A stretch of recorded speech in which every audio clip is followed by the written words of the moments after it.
The use of location was very good, as Jamie's house was very empty, which shows that it was a very mysterious location, and the woodlands area was very mysterious because there was lots of blind corners and you didn't know what was going to happen once you turned. I think the beginning location, the killer's house, the way that the house was quite normal, juxtaposed the odd actions of the killer in the way that he was crossing out the victims in the book. And with the wooded location, I think that was good at building the suspense because it was isolated and sort of there was no one else around, so there's an ominous feeling that something bad is going to happen. I think it was really good use of two scenes to introduce the theme with the murder.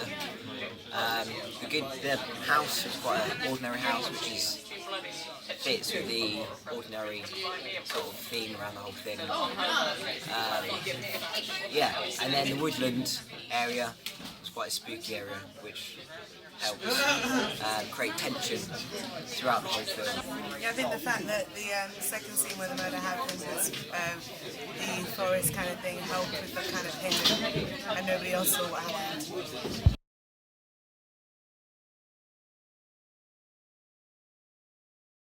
I think the music was good because in the beginning it was quite just normal music would set the scene, and when it was build up going into the forest it was like the audience knew what was happening, whereas the people in the film didn't know what was happening, so it kind of built up the tension.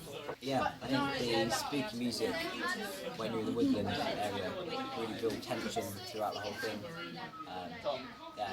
The sound of music was used very well as the music corresponded to what's happening in real time.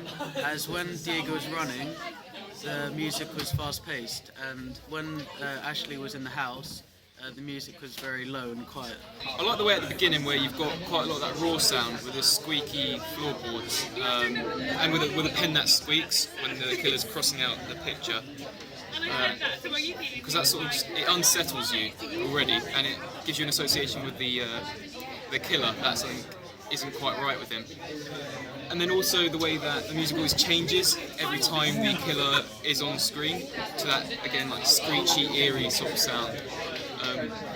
And when one of the victims is running, the way that it's sort of fast-paced chase music, I think it ties in well with the fact that they're running like a prey from a hunter.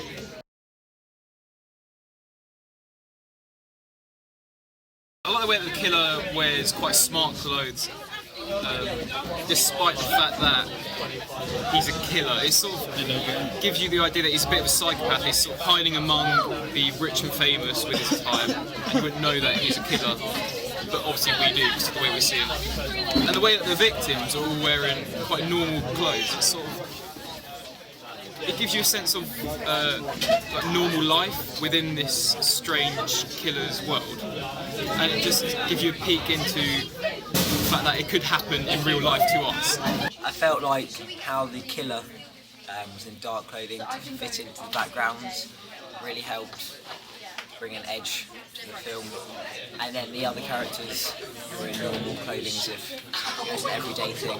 And the fact that the killer wasn't in something that stand out too much kind of helped him blend into surroundings and wasn't too noticeable, so he was able to sneak up on the victims. The killer's attire was used very well, as it was dark.